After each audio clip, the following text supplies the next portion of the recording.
Salve pessoal!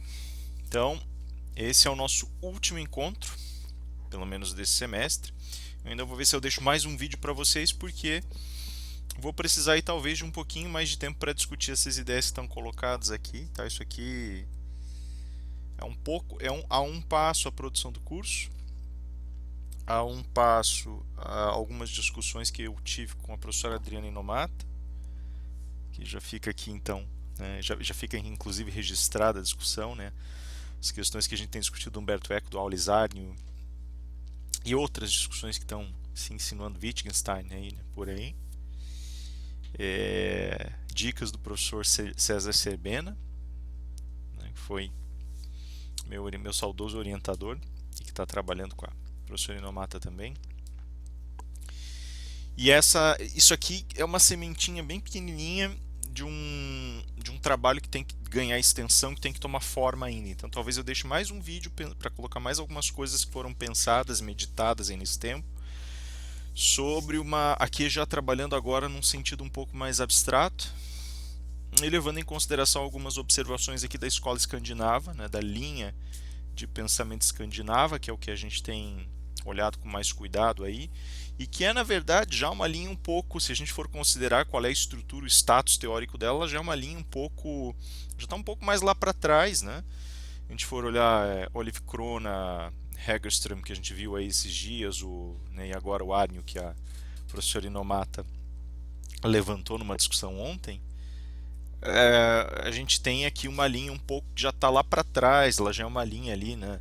Ela começa lá na primeira metade do século XX, ali em 70, 80 ela já ganha maturidade, né? Então a gente está falando de uma linha que precisaria de adaptações sérias, porque a gente tem 40 anos, pelo menos, daquilo que poderia ser considerado, digamos assim, o auge dessa produção linguística, e isso traz para a gente alguns aspectos da produção linguística e jurídico-teórica, né?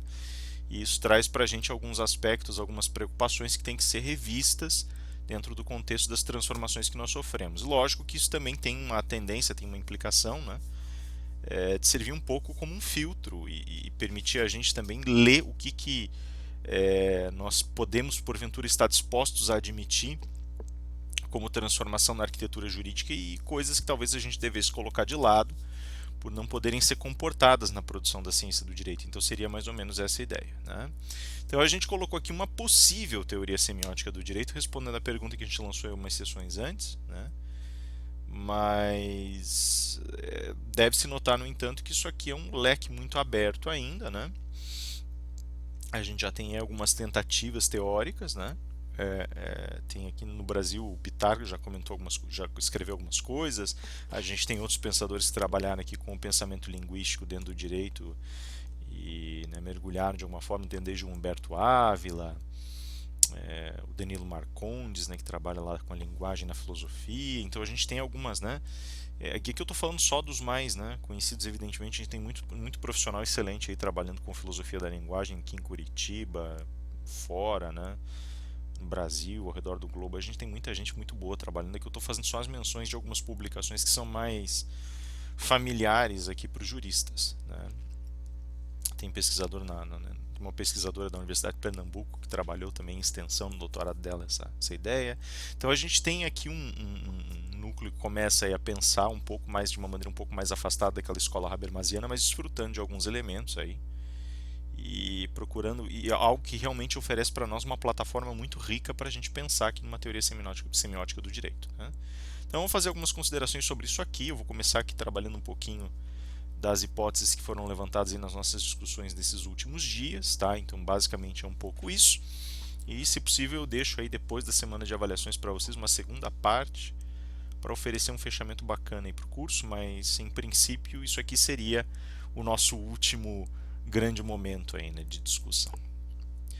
Veja, a primeira questão que eu colocaria seria como nós enxergamos os fundamentos da análise do direito, e aqui é interessante porque a escola da qual a gente tem servido mais, né, que é a escola escandinava e que vai beber de alguma maneira aí das fontes da escola austríaca, ela é muito lúcida e muito consciente do seu universo teórico e do seu universo de exploração jurídica. Então ela tem ela na realidade entende o quesito das limitações culturais e o que essas limitações culturais significam, mas ao mesmo tempo ela se aproveita dessa identidade, né?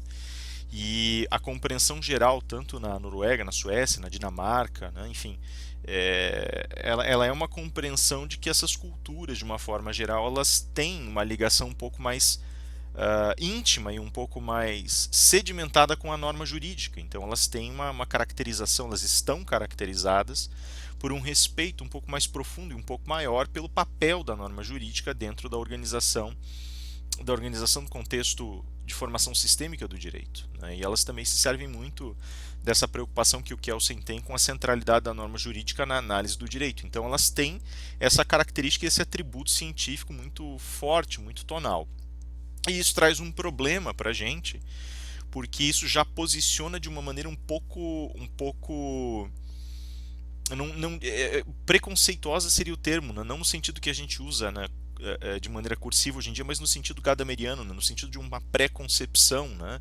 Já existem pré-concepções demarcadas, já existe um bias, né, demarcado para a maneira como a gente vai enxergar a interpretação no corpo teórico, e isso cria um problema para nós, né? Então a gente teria que repensar talvez em cima do que eles dizem um pouco, e aqui eu estou literalmente abrindo especulações e abrindo pontos de reflexão, tentando colocar algumas reflexões que nós já fizemos, né? Tanto eu quanto a Adri, enfim, né? O pessoal que tá batendo papo sobre isso aí. É, um pouco dessa questão que a gente tem que colocar, ela enverga, ela envolve talvez revisar algumas dessas plataformas teóricas, né? E tentar encontrar proveito, tentar encontrar um lugar de revisão dessas plataformas, né? Então, primeira coisa seria a leitura desses dois termos chaves que estão colocados juntos aqui, que são a interpretação e a discricionariedade. A gente já sabe que isso aqui está em oposição à tradicional leitura da arbitrariedade, que seria completamente desconsiderada, né? Se a gente for levar em consideração, nós discutimos ainda ontem o tracejado que o Dworkin vai colocar lá por 2004, 2005, né? Nós teríamos aí talvez a leitura daquilo que nós podemos entender como interpretações aceitáveis e não aceitáveis, partindo da plataforma, da base da discricionariedade, né? A gente não precisa aqui lançar uma definição formal, acho que todos vocês estão carecas de saber o que é discricionário e o que é arbitrário, né? A discricionariedade, evidentemente, ela está dentro, e veja que isso já coloca essa relação em termos demarcados, ela está dentro de um espaço demarcado pela norma jurídica e pela estrutura que é dada a partir dos mecanismos sistêmicos do direito, né? Então ali tem uma estruturazinha ou tem uma função que está colocada ali a depender do olhar que nós queramos oferecer sobre a questão, e esse universo funcional ele vai criar um desenho, ele vai criar um desenho e uma dinâmica próprios, e ali você vai ter a possibilidade desse julgador, desses intérpretes em geral do texto se permitirem determinadas leituras que são consideradas como leituras perfeitamente válidas do texto. Essa primeira leitura, assim, quando aqui eu me fio principalmente no Arne e no Kelsen, né? Aqui quando eles vão falar um pouco sobre essa questão da interpretação e da discricionariedade, existe uma caracterização muito forte do sentido específico dessa possibilidade de interpretação, né? E num primeiro momento, essa ideia de interpretação ela pode ser colocada, se a gente pegar, por exemplo, Kelsen, como sendo o espaço específico de um exercício de determinada vontade que tem características arquetípicas, ela vai arquitetar algo ali, né? Então, o julgador ele vai arquitetar algo dentro de um espaço que a gente já discutiu, que é um espaço de lacuna, ou vai tentar criar uma interpretação para uma especificação terminológica, ou talvez, né, como nos diz o Arnio, ele vai tentar criar dentro desse espaço uma, uma reflexão que tente resolver uma maleabilidade, uma abertura excessiva na linguagem jurídica, que pode ter na realidade dois sentidos, né? Então ele vai falar aqui sobre a questão de dois diferentes movimentos dessa discricionariedade, né? Então, o Kelsen ele é muito específico ao falar sobre isso. Por exemplo, se a gente for levar em consideração a arquitetura kelseniana, ele vai dizer simplesmente, olha, a gente não precisa interpretar a situação, a circunstância, quando está claro o que nós devemos fazer, quando está clara a aplicação da norma, né? Aquele princípio do in claris, né? In claris non fit, ou in claris quaesat, ou cessat interpretatio, né? Então cessa ou não cabe a interpretação onde a lei está clara. Enfim, não vou entrar em detalhes aqui sobre a questão de como a gente está enunciando esse princípio, é um outro problema, mas evidente está que ali existe uma arquitetura própria e ela está lidando com com alguns pontos que são muito sensíveis. E eu quero demarcar isso porque no final da sessão de hoje eu vou precisar resgatar exatamente esse ponto. Tá? Então eu quero deixar isso muito claro. O Kelsen ele é muito evidente ao dizer o seguinte: olha, na realidade a tarefa que é colocada para o julgador numa situação dessas, que é a de fazer a arquitetura de um determinado dispositivo que vai servir como um comando específico para um determinado universo específico de relações, que vai ser interpartes, né, e portanto ele vai ter essa materialidade, essa concretude da decisão. Ele simula de alguma maneira aquilo que na normogênese, que no ato da legiferância é feito pelo legislador, né? Só que não é o que o legislador faz, e isso tem que ficar muito claro por conta da tripartição de poderes. Esse ponto é crucial, tá? É preciso demarcar isso com clareza, né? E ele vai dizer assim, olha, na realidade aqui a gente sabe que muito embora exista uma simulação de natureza da atividade racional que está acontecendo, a gente não tem uma atividade que seja igual, porque a atividade do legislador ela é uma atividade abstrata, então ela não há como você encaixar uma coisa na outra, elas estão dissociadas, né? A tripartição de poderes garante isso. Aqui ele reforça um ponto que ele já coloca ao longo da teoria pura do direito, é necessário entender essa tripartição como algo claramente demarcado, como algo que não pode assim ser questionado, né? E o meu problema começa justamente aí porque não é tão simples assim e a gente tem visto isso nas últimas 2, 3 décadas. Nem de perto é tão simples assim o problema, mas já vamos chegar lá. Um Arnio, por exemplo, o Arnio ele vai colocar lá pelas tantas na realidade que o problema central dessa construção de raciocínio, aliás, existe um comprometimento inicial que é o comprometimento da racionalidade. Esse é um outro ponto central para todo esse esquema de articulações. O que ele vai dizer então? Olha, tem dois jeitos de você olhar essa possibilidade de abertura. Se você olhar por um lado a possibilidade de uma norma cujo conteúdo não é compreendido, pode ser que indivíduos diferentes interpretem tentando acessar e tentando explicar o conteúdo obscuro, de modo que esse conteúdo obscuro seja completado de uma maneira que favoreça seu próprio ponto de vista. Então, por exemplo, ele vai levantar a lebre comentando a ideia de que na Dinamarca é necessário que para que você tenha a norma determina, né, que se você quiser determinar o regime de patrimônio, de herança, né, e a participação de determinados indivíduos no corpo de herdeiros, é preciso deixar documento escrito. Só que não se fala da forma desse documento escrito, né? Ele comenta, então, ele vai dizer assim, alguns vão interpretar que só deixar um documento de punho próprio já é satisfatório. Outros vão dizer que na realidade teria que ser um documento que tenha sido certificado por um notário, tenha sido levado para a esfera de um cartório, de um registro público. Outros, né, enfim, vão dizer que tem que ter testemunha, outros vão dizer que não precisa, então fica essa coisa obscura, ninguém sabe exatamente em que medida, né, ou está assinado ou não está, ninguém sabe em que medida esse documento deve ser estruturado de uma forma ou de outra, e por conta dessa estruturação documental ou dessa falta de elaboração, você tem aí um lugar que exige a discricionalidade da decisão, e o julgador vai ter que olhar a situação e vai ter que observar como é que ela vai se alinhar. Por outro lado, pode ser que os indivíduos venham até uma norma e eles contemplem essa norma não no sentido específico de não saber o que ela significa, mas no sentido específico de, olhando o que ela significa, conseguirem ter compreensões muito distintas de como ela deve ser aplicada, né? Então antes disso, perdão, antes de falar sobre essas diversas aplicações, estão nutridos e alimentados até mesmo por normas distintas. E ao olharem para os fatos, já não sabem como fazer o processo de subsunção, que é um processo mental muito claro para o Arnio, né? Assim como ele é para o Kelsen. O Arnio ele só faz um acréscimo, né? Recuperando uma teoria paralela, ele vai dizer assim, olha, existe um certo, nas normas, nos casos simples para nós, né, naquilo que poderia ser chamado um easy case ou alguma coisa do gênero, uma norma, ela na realidade tem uma aplicação que é chamada isomórfica. Primeiro ela tem uma aplicação que é é um espelho, ela age, ele usa esse termo, ela age como um espelho da realidade, né?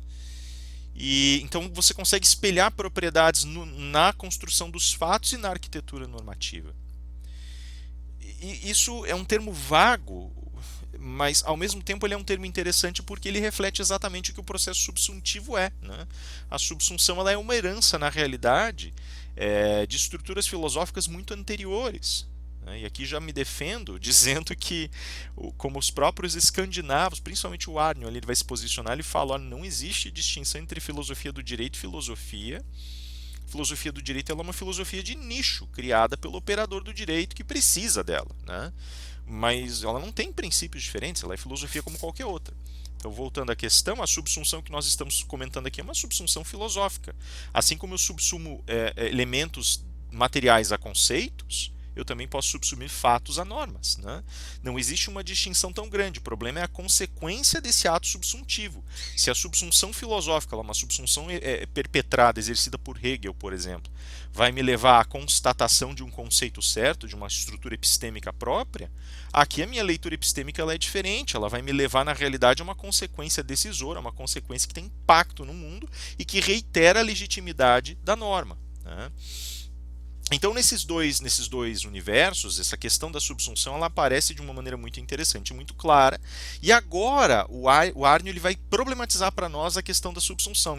Quando eu tenho, na realidade, a possibilidade de subsumir um conjunto de fatos a mais de uma norma e não tenho certeza em qual das duas eu coloco ali, encaixo ali. A gente pode fazer vários pequenos exercícios, né, quanto a isso. Né? O notável caso Perrucci, inclusive, que nos deixa num ocaso total, num primeiro momento, de subsunção, né? E que vai exigir antes uma adaptação sistêmica das normas para poder achar um encontro, um lugar de subsunção.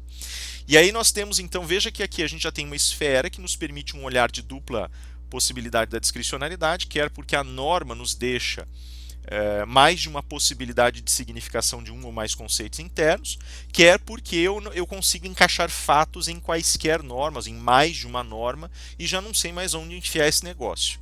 Né? E agora eu já tenho essa dificuldade que exige um filtro técnico. As duas entram em paralelo com o problema que é o seniano, não vamos esquecer dele da tripartição de poderes. Tá? Veja, antes disso tudo eu tenho um outro problema. Qual seja, será que eu deveria realmente estar discutindo em um primeiro momento o critério fundamental de subsunção da norma ao fato? Será que eu deveria discutir norma? E isso é um problema.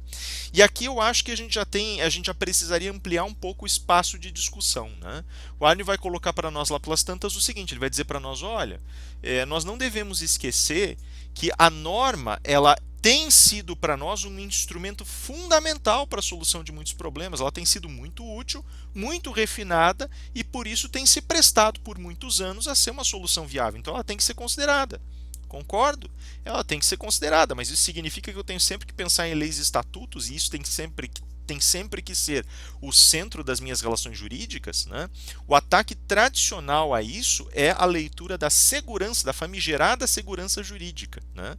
E aí eu deixo, né, ao encargo de pensadores que estão aí trabalhando com essa estrutura em tudo que é canto da dogmática, da teoria do direito, deixo ao encargo de vocês senhorias que estão aí do outro lado, pensarem o que significa esse troço chamado segurança jurídica.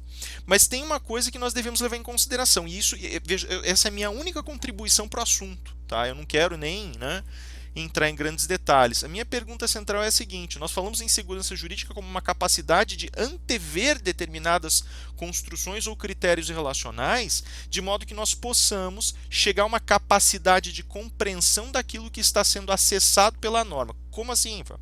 Bom, se eu sou o julgador e você está vindo a mim, ou vamos inverter, vocês são julgadores e eu estou indo a vocês, né? E aí eu chego lá com uma determinada interpretação da norma. Né? Eu preciso pelo menos, entende-se que a segurança jurídica também envolve, ou talvez principalmente envolva na visão de alguns, a minha capacidade de antever quais interpretações são possíveis e o que eu tenho a ganhar ou perder apresentando uma interpretação determinada. Né? Daquele conjunto normativo ali apresentado. Então eu tenho que pelo menos ter uma medida clara dos riscos que eu vou correr. Mais do que isso, alguns vão chegar ao ponto de dizer é necessário entender que se você tem as mesmas normas aplicadas sobre casos que são basicamente semelhantes, iguais nunca vão ser, mas semelhantes em termos estruturais, que têm os mesmos sintagmas, deveríamos ter então as mesmas respostas. E aí a gente pensa assim, então ou antes, né, se a gente for falar do princípio da segurança jurídica, uma decisão tomada ela não pode simplesmente ser reaberta, ser retomada, e ela não pode permanecer sem que exista o encerramento desses graus de jurisdição que vão permitir a ideia de uma troca, de um diálogo entre instâncias. Tem que haver um encerramento e tem que haver, portanto, a formulação de uma coisa julgada. Veja, a questão da segurança jurídica que está sendo colocada aqui em todas essas formas, ela poderia ser entendida simplesmente como esse instrumento técnico. O próprio Arnio vai insistir na ideia de que a segurança jurídica ela exige um pouco mais do que essa segurança de uma decisão tomada, mas demanda que nós tenhamos um circuito de decisões dentro dessa estratégia isomórfica que se repitam na medida em que suas condições venham a se repetir. Pois eu tenho uma coisa a dizer em sentido central, e o próprio Arnio acena com relação a isso. O problema não é que as decisões sejam tomadas da mesma forma ou que tenhamos decisões definitivas dentro de um sistema de decisões. Não é esse o problema. O que está encartado a rigor é que nós tenhamos consciência de que o jogo racional das normas foi jogado de forma adequada. Que nós saibamos que existe uma lógica a ser seguida e que nós somos capazes de compreender a lógica, que somos capazes de compreender os operadores funcionais envolvidos, que eles sim estão colocados de maneira aberta, clara, de maneira acessível e mais do que isso, que eles estão sendo seguidos. Tá? Então o que acontece? A arbitrariedade, nesse sentido, ela ganha, ela acaba sendo reforçada como elemento necessário para a compreensão desse circuito da segurança jurídica. A arbitrariedade, vocês estão carecas de saber, a arbitrariedade ela é o oposto, ela vai gerar justamente a insegurança jurídica, ela vai justamente deteriorar tanto o princípio no sentido jurídico quanto no seu sentido racional, e justamente por conta disso ela acaba sendo banida do nosso sistema, ou nós lutamos contra ela quando nós falamos especificamente do nosso sistema. As crianças estão aprontando aqui atrás, falando em segurança, né? E é exatamente esse o ponto. Então, a segurança é uma questão de previsão ou ela é uma questão de conhecer as regras do jogo e ser capaz de antever, de certa maneira, não pelo sentido dos acontecimentos, mas pelo sentido racional, os acontecimentos. De outra forma, não seria tanto a questão, volto à questão do Dworkin, né? Não seria tanto a questão de se ter eixos interpretativos que nos permitissem a sedimentação epistêmica e conceitual das coisas, mas antes de tudo a possibilidade de você ter o reforço dos mecanismos racionais aplicados. Tá? Então a primeira coisa que a gente tem que diluir é essa ideia de que nós deveríamos, em um primeiro momento, como o próprio Arnio está colocando, deveríamos, em um primeiro momento, estabelecer regras que se repetem em suas consequências, um histórico de tribunais ou decisões que deveriam se repetir. Não se trata disso, mas sim de uma linha de raciocínio que, se vai adotar algum tipo de transformação, ela está baseada em uma racionalidade que está sendo bem nutrida, bem estruturada e que tem, essa sim, solidez epistemológica, não epistêmica, ou seja, ela não está lidando no nível dos conceitos, mas no âmbito dos mecanismos, sistemas e funções que operam a produção conceitual. Certo? E aí eu volto ao ponto.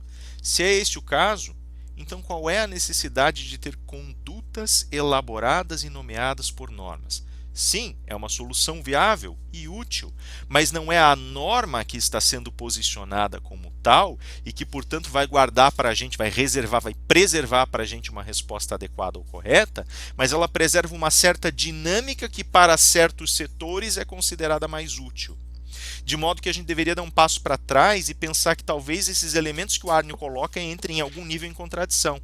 Se eu levo em consideração que minha preocupação é a racionalidade que informa e que edifica o sistema, então eu também deveria levar em consideração que a norma jurídica é uma alternativa entre muitas e deveria entender que ela tem lugares para emergir como solução.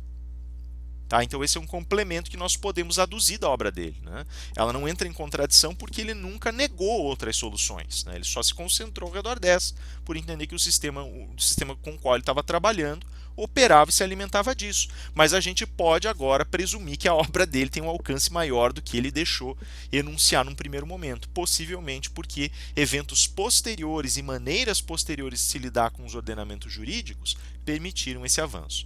Nossa grande questão passa a ser, portanto, um passo para trás para que a gente entenda que o elemento discricionariedade, sobretudo no ponto em que tangencia a arbitrariedade, nos move para o espaço de racionalidade e, ao fazer isso, faz com que nós automaticamente exijamos, necessitemos de uma contemplação da norma, não como objeto central de estudo do direito, mas como uma solução possível resultante do estudo do objeto do direito. Uma solução possível. E enquanto isso, ela é uma dinâmica linguística, a gente já vai chegar lá. Veja, a gente está então agora tratando de um mecanismo que pode ser compreendido na realidade dentro do contexto de uma teoria dos jogos de linguagem. Isso o Arnio aplica. A aplicação dele é uma aplicação bastante interessante porque ela cria um alargamento da leitura das relações jurídicas. E ele parte de uns pressupostos interessantes. Por que nós estamos aplicando a teoria dos jogos de linguagem? Se a gente levar em consideração a plataforma central da teoria dos jogos de linguagem, ela vai nos permitir comparar a dinâmica de produção, organização e fluxo de linguagem como sendo um grande jogo. Inclusive, quando Wittgenstein trabalha essa teoria, a gente bem sabe, todos vocês estão carecas de saber essas alturas, ele compara esse elemento, ele vai tentar a definição de jogo, né? Isso a gente cansou de discutir ao longo de muito tempo. E aí uma das primeiras perguntas que vem para ele é justamente essa, o que é um jogo afinal? Né? E aí as perguntas sucessivas vão tentar... Por que ele faz essa pergunta? Porque, como o próprio Arnio repete, é necessário saber o que é um jogo para você poder contemplar outro jogo e entender que jogo é esse. E aí o que acontece? Ele começa a explicar, tentar explicar o que é um jogo e por que ele entende a linguagem como um jogo. Né? Por que ela se encaixaria nessa definição ou nessa maneira, antes de tudo, nessa dinâmica, porque não é bem uma definição. E ele começa a dar exemplos de jogos. Ele fala, vamos trabalhar com exemplos de jogos. Então eu posso, por exemplo, considerar jogar uma bolinha de papel num cesto, um jogo. Que tipo de jogo seria? Né? Se eu estou jogando com outra pessoa, se nós estamos jogando alternadamente para ver quem acerta e quem erra, que tipo de jogo é? Eu preciso contar pontos, por exemplo, né? Aqui ampliando um pouco os exemplos wittgensteinianos, preciso contar os pontos para que seja um jogo? Posso fazer isso sozinho para ver se eu melhoro e isso pode ser um jogo? E aí eu estou desenvolvendo minha habilidade de atirar a bolinha, mas isso significa que eu tenho que desenvolver alguma habilidade enquanto jogo? E essas perguntas vão sendo lançadas. Mas nem todo jogo é assim. Se eu vou jogar damas, por exemplo, eu não estou jogando bolinha de papel num cesto. Não é esse tipo de habilidade que eu desenvolvo. Aliás, tem outros tipos de jogo que talvez não falem tanto desse exercício específico de habilidade, mas se concentrem talvez sobre a vitória dos oponentes. Pode ser que eu não esteja contando pontos e só brinque, basicamente, só jogue para desenvolver uma habilidade, ver se eu posso ser melhor do que eu já fui. Mas talvez não seja tanto uma questão de competição. Em outros casos, pode ser uma disputa entre dois, para estabelecer quem conseguiu manobrar melhor aquele jogo ou não. Claro está, no entanto, que todo jogo tem que ter regras, e essas regras vão limitar o plano com que se joga, tem um número de objetos presentes ou pertinentes ao jogo. Esses objetos são as peças desse jogo que vão ser movidas, e evidentemente eu vou ter um universo limitado para o jogo, porque se eu não limitar o universo não há jogo. Né? Aí a própria existência e tudo é o acontecimento, não há sentido em se falar em jogo. Mas, dependendo das circunstâncias, os próprios jogos podem criar regras tão complexas que, na medida em que o jogo se desenvolve, elas vão mudando. Eu posso incorporar regras de outros jogos, posso eliminar regras, posso colocar regras que modifiquem essas regras. Tem algumas coisas, no entanto, que são pavimentadas para os jogos. Né? Tem uma relação íntima com o desempenho, a participação envolve regras, ela envolve elementos disponíveis para os jogadores. Né? E aí ele começa a entender a linguagem dessa forma. Ele começa a dizer, olha, a linguagem ela é um jogo. Né? Existem jogos, só que são jogos de linguagem. Aliás, antes da linguagem ser um jogo, né, existem jogos de linguagem. E a linguagem, portanto, se comporta. O problema desses jogos é que eles são jogos sem fronteira, porque como eles são jogados com o objeto linguagem, eles aparecem e emergem e eles alcançam os próprios limites da linguagem que a gente já discutiu. E quando eles fazem isso, cada movimento que eu faço dentro de um jogo de linguagem é alguma coisa que compõe esse jogo. Tá? E qual é o objetivo desse jogo? É estabelecer desempenho assim por diante? Não, eu não preciso necessariamente. Eu tenho uma ligação com desempenho, só que esse desempenho não precisa necessariamente estar ligado à ideia de competição. Pode ser que ele fale de refino, pode ser que ele tenha objetivos específicos em certas áreas, e aí ele começa a colocar movimentos específicos que a gente já discutiu lá atrás. Movimentos como nomeação, descrição, designação, denominação, né? Que são movimentos distintos. Ele começa, inclusive, falando do nome, É um exemplo que eu sempre menciono, porque ele vai levantar de Agostinho, uma das poucas citações que ele faz de outros filósofos. Ele geralmente não cita outros filósofos por um hábito dele, né? Ele mesmo fala que não importa para ele se já escreveram antes ou não escreveram, o que importa é que ele chegou àquelas conclusões daquele jeito e está colocando ali. E isso tem também uma traquitana do jogo de linguagem. Não importa se você chegou às mesmas conclusões que o outro, importa o percurso que você usou. Né? Que ali no exercício, de novo, entra a questão do jogo em cena. Né? Então, assim, o que, que acontece dentro desse contexto? Se cada movimento te oferece uma possibilidade diferente, se cada movimento te oferece um desempenho diferente, a distinção desses desempenhos vai modificando tantos outros. E é aí que entra a questão dessas relações que vão concentrar o jogo de linguagem. Né? Ele chega a dizer para nós o seguinte: no jogo de linguagem, cada expressão de significação, cada signo é uma peça. Né? Ele é maleável. A cada movimento que eu faço com uma peça, ele modifica as regras do jogo, modifica os movimentos das demais peças e se modifica também. Então ele está basicamente dizendo que é como jogar xadrez num tabuleiro que modifica seu formato e cujas peças, quando se movem, modificam também as regras para os movimentos de todas as demais. E os movimentos já não se repetem mais. Né? Por que ele está colocando isso? Porque a linguagem, o que você faz no jogo? E essa é a questão central. Né? O que você aprende de jogar o jogo? Quando você está jogando o jogo, você não. A única certeza efetiva que você tem, e que tem ligação, portanto, com desempenho e regras, é que ao fazer determinados movimentos, você está vinculando os movimentos do outro, está vinculando seus futuros movimentos, e você também está criando formas e respostas a movimentos que o outro fez. Se eu jogo xadrez, eu vou ficar jogando feito um disparatado, movendo peças ao léu? Claro que não. Eu sigo as regras e eu tenho um objetivo. Né? No módulo anterior, eu lembro que eu usei o seguinte exemplo. Né? Eu gosto de xadrez, então. Né? Eu não sou bom em xadrez, mas eu gosto de xadrez. No começo do jogo, o mais recomendado é que você use uma estratégia para adotar, para controlar o centro do tabuleiro. Porque é a partir dali que você monta as estratégias da metade para o fim do jogo. E é ali que você vai conseguir armar teus ataques. Só que você tem que. Você não vai simplesmente jogando peças ao léu para o centro. Você tem que saber e tem que perceber quais movimentos o teu oponente está fazendo. Se você abriu, o teu oponente ele vai lançar um movimento que vai tentar espelhar e responder ao movimento que você fez para ele também controlar o centro. Se você passou desse limite e basicamente está. Aliás, perdão, se você responde ao movimento que o outro começou, você vai fazer isso. Então o desenho pode ser muito diferente, as aberturas são muito diferentes. Às vezes você começa pela esquerda e teu oponente espelha pela direita. Às vezes você vai começar pelo centro, o outro vai lançar. Então assim vai, as peças elas não estão simplesmente se lançando para frente sem um plano, sem um projeto, sem um conjunto de perguntas e respostas que estão sendo feitas dentro do jogo. Elas estão trabalhando, elas estão operando com os movimentos restantes das peças do jogo com os movimentos do oponente. E é o que acontece na linguagem. Dependendo do que eu diga, as coisas que são ditas depois já não são mais as mesmas. Tá? E talvez isso esclareça um pouco por que existem mudanças de contexto tão extremas dentro de determinadas porções de conteúdo na linguagem. Né? Se eu, por exemplo, vou lá e faço uma piada, né? Eu posso, por exemplo, fazer piadas sombrias, abertamente, sempre pude fazer piadas sombrias abertamente, falando sobre morte e doença. Agora não é mais tão recomendado, né? Principalmente se você vai entrar em contato com alguém que teve uma perda na família de uma maneira muito, né, tá muito tangencial, você não vai fazer isso. Só para dar um exemplo bobo aqui, né?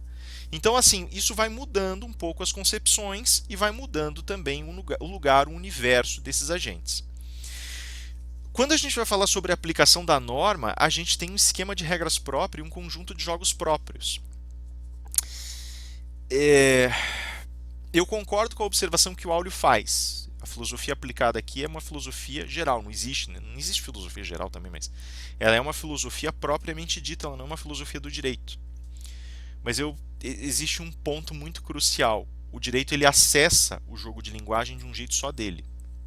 Tá? Ele envolve forças que são só dele. Eu falei lá atrás para vocês sobre a questão da autoridade e da legitimidade, que ela era um problema. Tem solução? Né? A primeira coisa que eu diria, no entanto, é o seguinte: independentemente da solução, nós temos uma construção aqui que talvez nos permita, de alguma maneira, talvez nos permita contornar o problema em certa medida. Tá? Qual é? Numa teoria da linguagem ou numa teoria semiótica do direito, nós podemos simplesmente entender que a ideia de autoridade, a constituição da autoridade, da legitimidade, elas não são preocupações centrais para nós no primeiro momento, como tendo que ser explicadas ou fundamentadas. A fundamentação faz parte do jogo delas, tá? E a gente já vai ver como, né, aqui nesse contexto. O que interessa, no entanto, é que elas estabelecem potências de significação que imprescindivelmente têm que ser consideradas dentro daquele jogo. Então tem certos jogos de linguagem que surgem e que não dependem só de si mesmos, eles exigem a acoplagem de algo mais, né? Se eu pego, por exemplo, um contrato na mão, e esse contrato está assinado, foi registrado em cartório e tem testemunhas, ele já não é mais só um pedaço de papel com informações. Ele mudou, né? Então existe esse agente da legitimidade que trouxe procedimentos legitimadores. Tá? Eu posso falar também, mas tem normas que eu preferiria não respeitar por conteúdo, eu acho banais. Mesmo assim, havendo a possibilidade de sanção, que é parte do jogo da norma, e havendo uma construção legitimadora para o processo que a fez entrar em vigor, né? Para o processo que aprovou, aprovou, promulgou, publicou. Né? Tudo isso envolve também um jogo de linguagem próprio. Isso compõe no jogo de linguagem uma densidade diferente para certos termos. Então, se eu falo de uma cláusula, se eu falo de uma obrigação constante de uma cláusula contratual, por exemplo, isso tem uma densidade de significação diferente daquela colocada no sentido ético. E isso se mostra a partir do momento em que a deflagração de jogos de linguagem distintos começa a aparecer. Então, por exemplo, eu falo mentir para o Jailson. Isso é uma coisa, né? Tem a questão da desonra, a questão da confiança quebrada do Jailson. Agora, se eu disser mentir, mentir em juízo, tem uma diferença e uma diferença grande, grave, bem grave. Né? Vocês conhecem melhor do que eu a significação estrutural de uma falsa informação, um falso testemunho em juízo. Já vou nem chamar de mentira mais. Né? Eu já vou apelar para outros termos, né? Já vou apelar para termos subsumidos. Fraude, falso testemunho, eu vou apelar para outras circunstâncias, né? Eu vou apelar para outras esferas de leitura e aqui vocês têm uma densidade diferente, portanto uma intensidade diferente do termo. Né? Quando eu vou falar sobre esses jogos de linguagem, portanto, eu já tenho que levar isso em consideração. O Auli ele faz uma leitura muito interessante disso. Ele vai dizer assim: quando eu falo sobre a aplicação da norma, eu tenho que entender que aquele que aplica a norma, aqueles que giram em torno da aplicação da norma, os operadores do direito, eles vão ter uma leitura diferente daqueles que analisam o direito. Mas não tão diferente assim, né? Porque se eu estou analisando e não levo isso em consideração, eu sou o pior analista do mundo. Né? Então eu tenho que analisar e tenho que simular essa situação. Eu só vou ter finalidades diferentes no meu jogo de linguagem do que eles têm no deles. Né? Nós vamos falar de fraude ou falso testemunho, ou vamos falar sobre vamos falar, sei lá, sobre prova testemunhal, sobre prova documental, com os mesmos conceitos e a partir do mesmo universo de debate e tendo em mente mais ou menos os mesmos objetivos para aquela peça. Só que, segundo o Auli, enquanto nós teóricos olhamos para a sistematização, os operadores encaram o problema de modo a permitir a aplicação regular da norma jurídica, entendendo o papel da autoridade nessa aplicação e na garantia da geração de seus efeitos. Né? Mas a análise acaba sendo muito próxima. Né? Nós não podemos desconsiderar o que um e outro lado estão dizendo, porque o operador não pode desconsiderar a sistematização da norma, assim como o teórico não pode desconsiderar que ela vai ser aplicada. Válido? Claro que é válido. Só que percebam que isso já criou, dentro desse contexto, uma resposta a uma construção de significação que comenta ou menciona num primeiro momento um possível afastamento entre esses universos que a rigor não existe. O que existe na realidade é um projeto, uma projeção diferente dessa mesma linguagem. Então a gente está partindo de alguns pressupostos que são curiosamente rompidos, quebrados, mas que não foram partidos por conta de uma implicação teórica terrível. Na realidade foram partidos porque nós acabamos sobrepondo linguagens que criaram um afastamento teórico. Mas ele não deveria existir a rigor. Né? Bom, o que acaba acontecendo? Isso significa que nós vamos ter posições relativas de certos intérpretes. Esse é um outro ponto delicado. Né? Então veja, cada intérprete vai tomar alguma coisa em consideração. Se eu tomo a ideia de sistematização e um juiz, por exemplo, vai tomar como ponto de operacionalidade a aplicação da norma, nós temos visões diferentes. E essas são as visões que na leitura que o Aulio propõe vão ser as visões mais importantes, as mais consistentes, as mais relevantes para a organização do processo. não são as únicas, e esse é o problema, e não são hoje. Talvez o Áureo não tivesse condições de antever. Desculpe, Arnio não tivesse, desculpe, Aulins Arnio, perdão. Talvez o Arnio não tivesse condições de antever isso, porque isso pertence à nossa realidade, né? Isso pertence ao nosso mundo, pertence a essa esfera, a nossa esfera atual de discussão, né? Então, talvez lá em 1980, né, quando essas teorias estão sendo pavimentadas, ele não tivesse ainda a condição de enxergar isso materialmente. Por que eu digo isso? Porque a gente tem efetivamente esse diálogo, só que existem dois elementos fundamentais que têm que ser levados em consideração ao redor desse diálogo. Primeiro, existe uma transformação severa no papel do julgador, né? A gente fala aqui, então eu vou recuperar aqui um tema que a gente já comentou uma ou duas vezes aí, né, nos debates sobretudo, mas a gente hoje tem a ideia de uma relação arbitral no âmbito do direito, a gente pode falar em conciliação, pode falar em arbitragem, pode falar, enfim, né, são universos distintos, tá? Se a gente for falar em conciliação, se a gente for falar em arbitragem, se a gente for falar, né, em procedimentos conciliatórios, tem distinções, eu não vou entrar aqui em detalhes. A única coisa que me interessa é a percepção de que as interpretações mudam.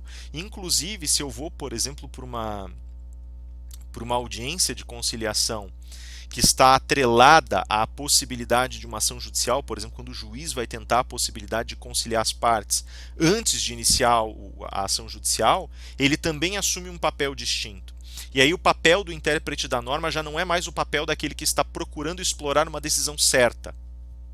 Ele está procurando explorar um regime em que, dentro da discricionariedade permitida pela norma e da maleabilidade de resposta aos fatos, aos eventos ocorridos, permita-se a inserção de interesses. Então a lógica foi alterada, mas ela não deixou de atuar dentro dos limites da norma.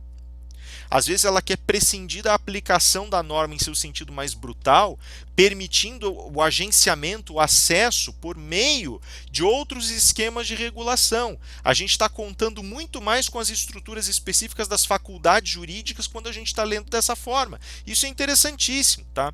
Por que isso? Porque a interpretação deixou de ser interpretação a respeito daquela correção específica da norma.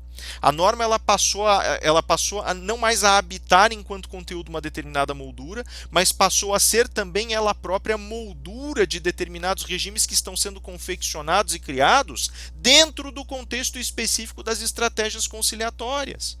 E isso é o mais interessante, porque também acabou-se de convidar mais indivíduos a essa interpretação. A gente já falava, por exemplo, sobre os postuladores, os advogados, né, os representantes das partes como intérpretes. Eles têm domínio técnico e vão interpretar de uma maneira aproximada àquela do juiz, mas já alargam um pouco a interpretação, que seria feita pelo julgador, né?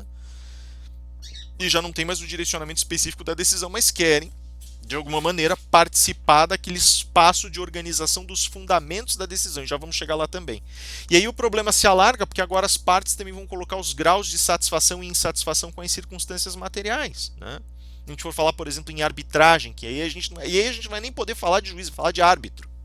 E isso é o mais curioso, porque aí o processo que passa a acontecer automaticamente já não é mais o processo de um aplicador da norma que oferece uma aura legitimadora e densifica o discurso, mas de um indivíduo que emergiu no meio daqueles dois já por conta de um instrumento que elegeu um determinado grupo, um determinado fórum específico para fazer aquela condição, para estruturar aquela condição arbitral.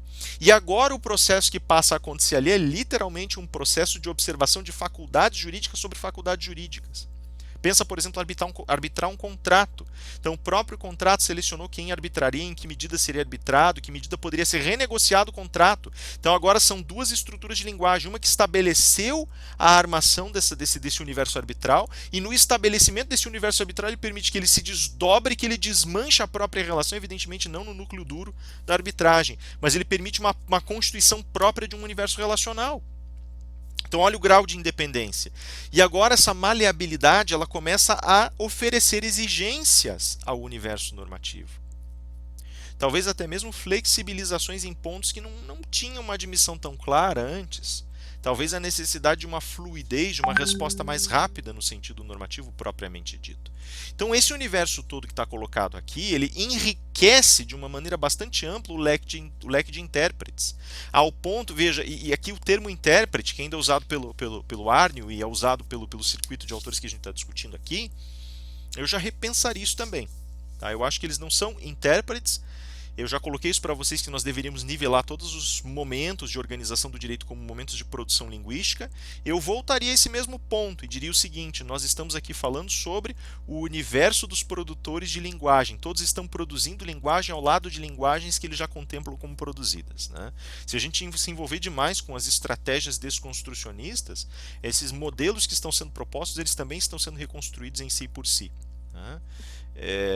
Não em uma medida absoluta, mas em uma medida mínima, eles estão sendo reconstruídos. Eu não vou tão longe assim, eu vou permanecer aqui na esfera de uma linguagem que tem lugares, regiões interpretantes dentro dela. Tá? Não vamos tão longe assim, porque aí a gente perde.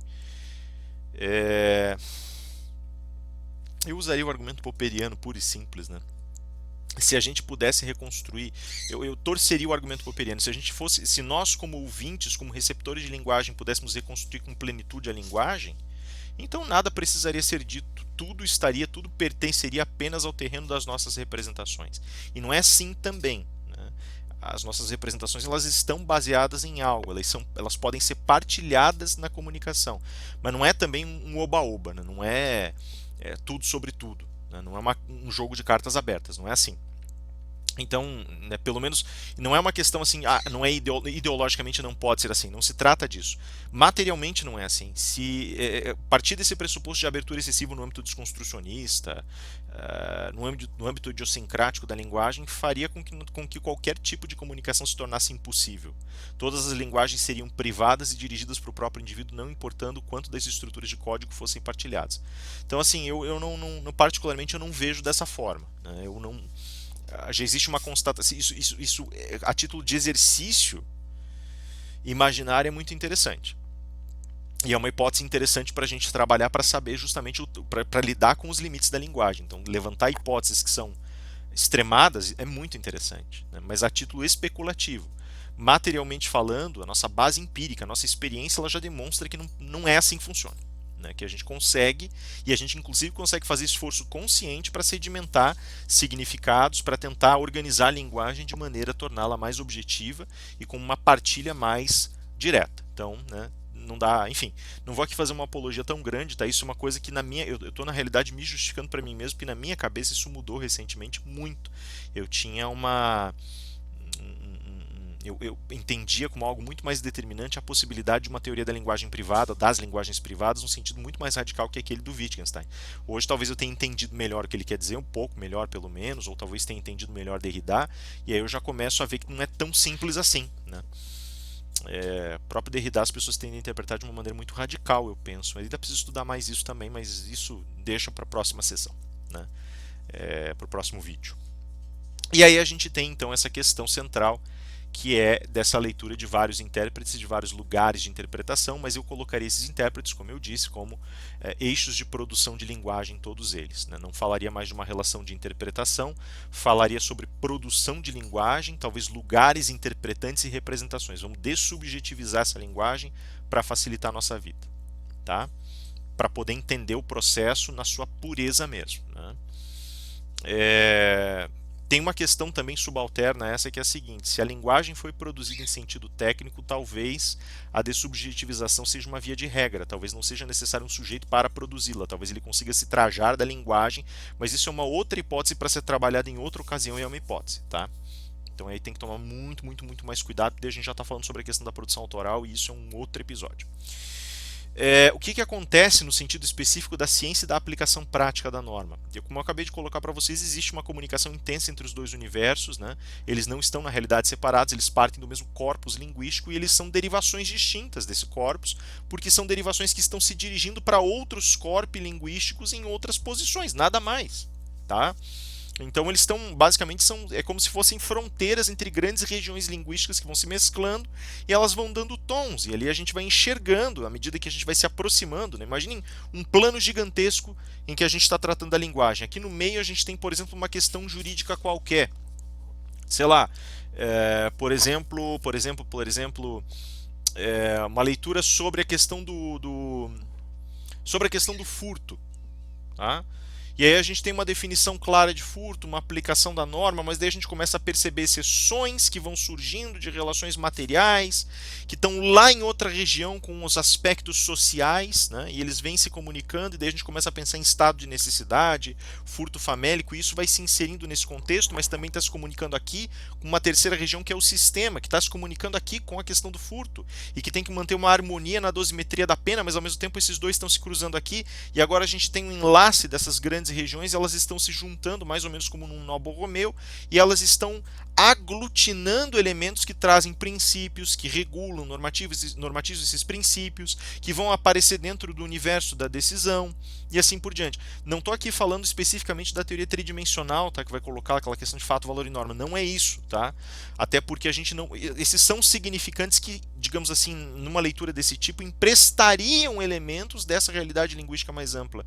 Mas a gente não pode engessar esses universos com nomes. Esses nomes eles são empréstimos, tá? São significantes que são empréstimos. E, na verdade, o que está acontecendo é uma proliferação de muitos significantes que estão se juntando, se sobrepondo uns aos outros. Em outras palavras, é um jogo de linguagem vivo que está acontecendo. Né? Só percebam que esse jogo de linguagem, ele também é, em certa medida, o jogo das demarcações. Pensem, por exemplo, num reflexo muito distante, muito bobinho disso. Pensem, por exemplo, que a gente tem no direito, quando a gente vai fazer um estudo da dogmática jurídica, a gente precisa de muita clareza no sentido específico dos nossos conceitos. Porque a força que está colocada no sistema e na definição da norma, elas exigem isso. E isso reverbera um pouco sobre a produção doutrinária, ou seja, sobre a produção da nossa pesquisa também. Em certa medida, esse empréstimo, existe uma estratégia de linguagem, um jogo de linguagem acontecendo ali, que é o jogo dessas definições precisas, né? Desse encerramento definidor de certos universos, e ele vai sendo transmitido. Mesmo que você não precise disso em outras definições, para manter uma harmonia coerente, uma possibilidade de estratégias analíticas e derivações lógicas, você vai e empresta esse mesmo teor de linguagem ali. Então você começa, na realidade, a ver a reprodução desse hábito. Tá? Veja, isso é o mais interessante. A gente falou lá atrás em cultura jurídica, até que um atributo excepcional da cultura jurídica. A demanda por precisão. Só que ela não é uma demanda por precisão material ou precisão analítica pura, ela é uma demanda por uma precisão analítica que está baseada também em elementos ficcionais e em elementos que podem ser agenciados pelo indivíduo. Como o direito protege a possibilidade de agenciamento livre e autônomo do indivíduo sobre determinada realidade e em determinado momento cerceia isso, ela também entende que a sua própria atividade deve se servir desse mesmo elemento e, em um sentido praticamente autorreferente, debruçar esse elemento sobre a realidade. Se a gente vai falar sobre uma estrutura autopoética de um sistema de direito, ela está aí, ela não está em momento nenhum em conteúdo, isso não tem relação. Ela está justamente nessa autonomia que gera mais autonomia e que é alimentada por autonomia. Percebe? E que vai mudando de forma. Isso é uma estratégia que está presente dentro da nossa estrutura jurídica. E isso é intimamente revelado numa leitura semiótica. Então a gente tem aqui todo esse processo que gera uma força de significação que se reproduz. Aliás, enfim, isso é outro problema que não vai dar para tratar aqui agora. Mas em que medida a gente não poderia falar sobre essas estratégias, esses jogos de linguagem, como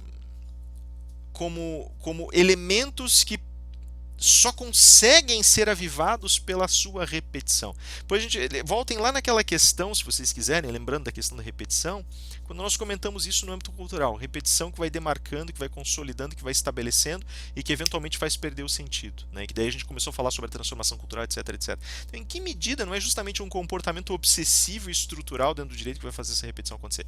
Aqui a hipótese que a gente vai levantar, ela vai recuperar alguns dos elementos que estão lá atrás, mas, né? E daí vai falar um pouquinho sobre como essa repetição poderia começar e o que ela poderia comunicar nas suas raízes externas ou para além de suas fronteiras. Né? Então veja, o último ponto que eu frisaria aqui é justamente esse elemento dessa junção de fato, norma e interpretação, né? E desse isomorfismo possível. Na estratégia isomórfica, Um Kelsen diria, olha, não há necessidade de interpretação. Um Arnold diria, ele nem tocaria no assunto, mas não é que não precise. Na verdade, existe uma atividade, existe um corpo interpretante, existem representações. Só que, por alguma razão, e veja que interessante, porque daí tem dois sentidos da repetição. Algo se repete, mas não é o algo que nós esperamos. Propriedades em fatos e propriedades em normas, para usar aqui um resumo pseudo-aristotélico da coisa. Não se trata disso. Trata-se da atitude do vamos colocar dessa forma, do subsuntor, né? Vamos emprestar esse termo que eu nem sei se existe aí. Vamos inventar aqui, vamos fazer um neologismo para quebrar o galho. Do agente da subsunção. Ele vai lá e encaixa uma coisa na outra, de novo, e de novo, e de novo, e de novo. A gente parte do pressuposto de que ele está pensando, não, eu devo repetir porque os elementos são os mesmos. E se ele está forçosamente ignorando os elementos por dizer a repetição é necessária, porque através da repetição consolida-se a norma. Percebe? Talvez, e isso é interessante porque o Arnold ele dá esse ensejo, ele fala a subsunção é só o momento final do julgamento. Tem muita coisa que acontece ali que a gente nem viu acontecer ainda em termos cognitivos, que não está retratado. A gente faz força para tentar entender quando a gente exige a fundamentação da decisão, mas não é só isso, está longe de ser só isso, né? E por isso ele vai fazer toda a exploração da leitura doutrinária.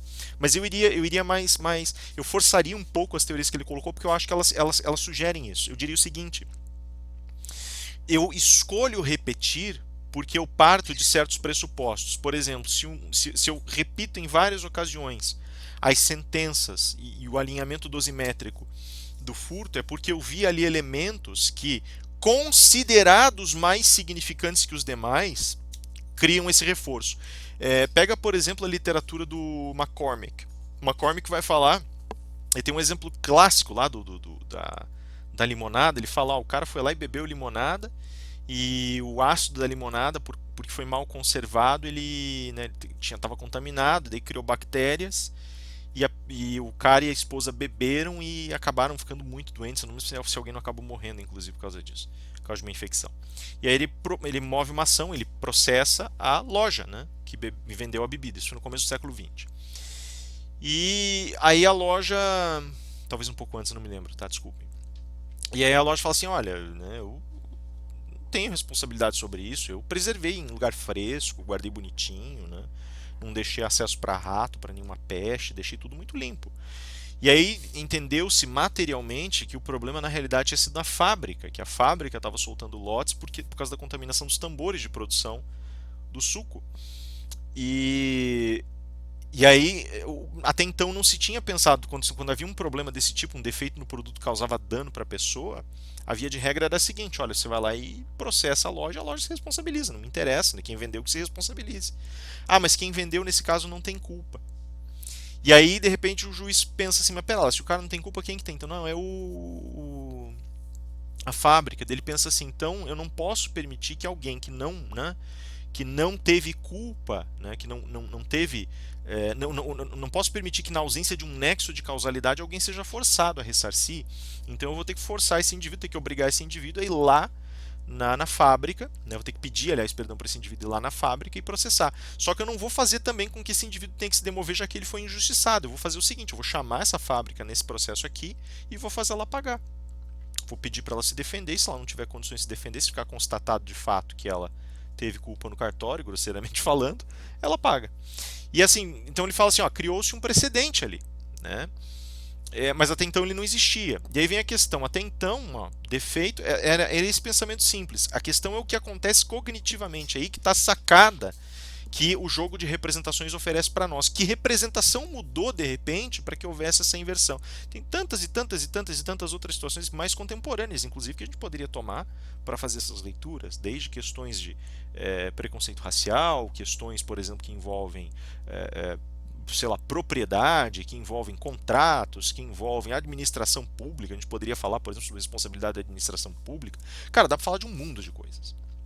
Mas eu peguei esse exemplo aqui porque ele é bem gráfico, ele é bem visível e ele quer discutir isso, né? Então, assim, nesse caso, o indivíduo fala assim: mas pô, você, nessa situação que você está envolvido aí, meu amigo, você está levando em consideração então algo que fugiu daquela rotina, né? McCormick ainda insiste em dizer assim: ali tem um elemento a mais que necessariamente tem que ser chamado para discussão mas que é relevante. Tá, e aí vem a grande questão, o que está envolvido aqui? No âmbito cognitivo, algo ganhou centralidade na significação. Então não é só a repetição fato, norma pura e simples, porque essa repetição ela parte do pressuposto de que elementos significantes e significativos se repetem, ainda que outros elementos significativos ou não entrem no escopo, no âmbito de compreensão da situação. Alguma coisa aconteceu, e é aqui que está a sacada.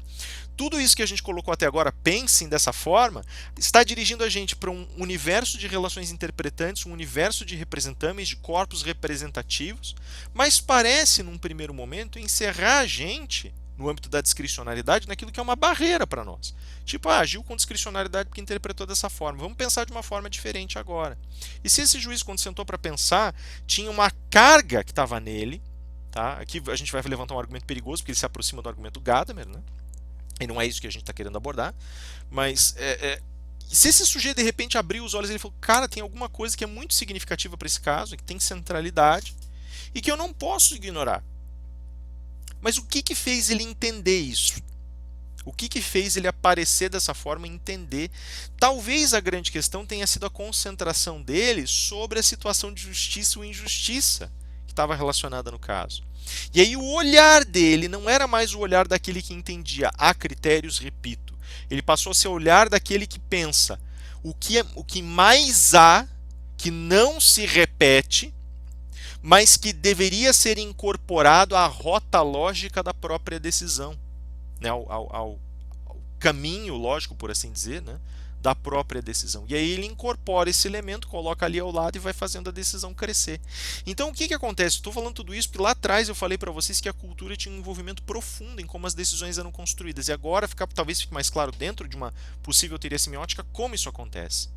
Isso também oferece uma explicação possível para aquilo que nós vimos lá atrás no Humberto Eco, que era a transformação cultural, que era um mistério até então. Transformação cultural só é um mistério quando você está com o olho grudado no objeto ou no assunto.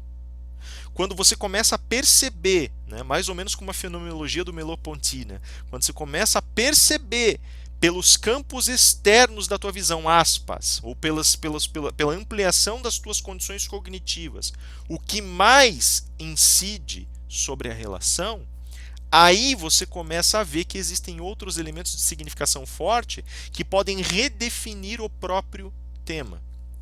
Isso pode vir de uma miríade de lugares, né? A gente geralmente conta com a vivência, né, partindo daquelas hipóteses pós-schillerianas, né, a gente conta com a vivência para ela fazer isso. Não precisa ser só assim. A gente pode se treinar para fazer isso. Né? A gente pode desenvolver sensibilidades para isso. Mas mais do que, antes de tudo, a gente precisa entender que existem corpos linguísticos, existem corpi de linguagem, né, corpi textuais, que estão se comunicando com esse corpus o tempo todo. E isso faz parte do jogo de linguagem do direito. E as teorias de 30 até 80, 90, elas não estavam abertas a recepcionar essa ideia. Tá? Mas isso faz parte do processo, isso é muito importante, e isso altera a construção dos fatos. E começa a exigir a alteração da construção das normas. É por isso, veja, é isso que acontece quando a gente vem, por exemplo, e diz, mas tal norma tem características, tem traços, né? Por exemplo, como a da teoria feminista do direito vem e fala que o processo, do jeito que está construído, é misógino, que ele empurra, que ele cerceia direitos para a mulher, está completamente correto, só que nunca teve a sensibilidade de contemplar isso, porque nunca viu a questão nunca enxergou a posição do feminino em cada situação para perceber que elementos muito significantes criavam inclusive ruído na estrutura processual. E o que é pior, vejam que o argumento não é no sentido de, olha, para você garantir um direito você está lesando outro. O argumento era, para que você faça a garantia desse direito, é necessário que você limpe essa região aqui, porque senão a tua produção probatória sai viciada, sai envenenada por ameaça, por vexação social, etc. Mas nem se entrou num primeiro momento no quesito, na ideia de que você estava de fato lesando um direito quando você expunha a mulher à vexação pública, quando ela tinha que dar testemunho de uma agressão que sofreu, por exemplo. Olha o contexto. Tá? Então o que acontece aqui é que esse eixo de significação ele foi modificado e agora ele passa a irradiar uma força distinta. Ele passa a construir uma cadeia de significação diferente. Então existe aqui uma dissonância discursiva que não pode ser ignorada. Ela precisa ser incorporada. Mas e como é que ela aparece na cabeça do julgador? Isso é um outro problema. Já vamos chegar lá. Né? Veja, o que significa esse elemento, então, dentro do sentido específico de uma composição de interpretação jurídica? Que eu insisto no termo interpretação, mas lembrem do que eu estou colocando para vocês, tá? Não é uma relação intérprete e exploração do significado, é antes exploração de produções de linguagem com zonas interpretantes e representações partilhadas, tá? Então, uma representação original e representações passíveis de serem geradas na cognição do receptor. Então, a leitura da interpretação aqui é diferente. A interpretação não é buscar significados, mas a interpretação é emanar ou emitir representações por um trecho de linguagem e, em uma esfera interpretante, alinhar as representações possíveis para o receptor. Tá? Então, tem essa distinção que a gente tem que levar em consideração aí. Veja, a autoridade e a oficialidade, elas vão compor nesse sentido o quadro dos jogos de linguagem na medida em que elas oferecem a emanação daquilo que nós chamamos de um sistema de direito propriamente dito. Então o sistema vem em peso e ele ganha essa característica da sua aplicabilidade imediata, né? Do seu direcionamento prévio, inclusive quando a gente vai falar sobre modelos a priorísticos, né? Mas ele dá esse caráter, ele oferece um caráter linguístico de inamovibilidade para aquilo que está sendo colocado. Lógico que a exigência, isso é o mais interessante, né? A Arnold Scoop tem uma clareza muito grande com relação a isso e ele certamente, assim, a impressão que me dá é que ele revisitou Hart ali, né? Vai falar justamente na transição de estados soberanos para estados de consideração democrática, a questão dessa autoridade derivada já não advém especificamente da figura de autoridade, mas está acoplada à figura de autoridade por meio de mecanismos racionais. Então não chega a ser um juiz, você tem que fundamentar a tua decisão. E aí todos jogam o mesmo jogo racional. Então vejam que a legitimidade e o quesito autoridade eles deixaram de ser abordados no sentido específico da figura da qual a autoridade emana. Eles abordam no sentido, sim, de fato, de que existe alguém que vai ser o articulador dessa autoridade, mas a autoridade é antes de tudo uma autoridade racional. Tá? Então existe um agente da autoridade, mas não uma autoridade em si colocada sobre os ombros de um ser humano. Tá? Pelo menos essa é a conclusão que a gente pode elastecer a partir da obra dele, a partir do que ele propõe para nós, né? As normas jurídicas, elas, portanto, passam a incidir sobre determinados fatos e a autoridade, o papel da autoridade julgadora, por exemplo, seria acionar e especificar quais normas devem ser aplicadas e como devem ser aplicadas sobre determinados fatos. Uma coisa que a gente tem que levar em consideração, no entanto, é justamente que essas normas serão colocadas diante de uma interpretação possível dos fatos, já que os fatos também aparecem como objetos linguísticos, representações, portanto, como contexto do representamen, e lançados dentro de uma zona interpretante, né? E aí entra a grande questão, né? Se a gente leva isso em consideração e amplia os espaços de acesso cultural que nós temos, tem algumas questões que precisam ser levadas em consideração também quando o julgador se dispõe a promover o julgamento, porque a linguagem que ele produz ela não deixou de ter continuidade com todas as demais linguagens, como eu acabei de colocar, que ele acessa, mas ao mesmo tempo ela exige um aspecto fundamental no sentido da determinação da participação dessas outras linguagens na criação de elementos significantes para o propósito da decisão, né? Então, se você vai levar em consideração, tem algumas questões que gritam imediatamente por conta dos jogos que elas acionam, que elas autorizam, né? Por exemplo, se eu for levar em consideração uma decisão simples e direta sobre uma relação contratual, sobre uma exceção de descumprimento de contrato, eu posso levar em consideração só o universo da exceção de descumprimento e as circunstâncias que levaram a essa exceção de descumprimento. O que houve de cumprimento ou descumprimento da outra parte, se é ou não é proporcional. Esses elementos eles estão colocados, engajados na própria atuação, na própria atividade. Se é uma relação de trabalho, as coisas já começam a se complicar um pouco. Eu posso levar em consideração que o contrato de trabalho estabeleceu? Sim, mas eu vou ter que olhar muito mais para a materialidade das relações, né? Se é uma questão, por exemplo, que envolve a oficialidade do Estado, piorou, porque aí o Estado tem ingerência, né?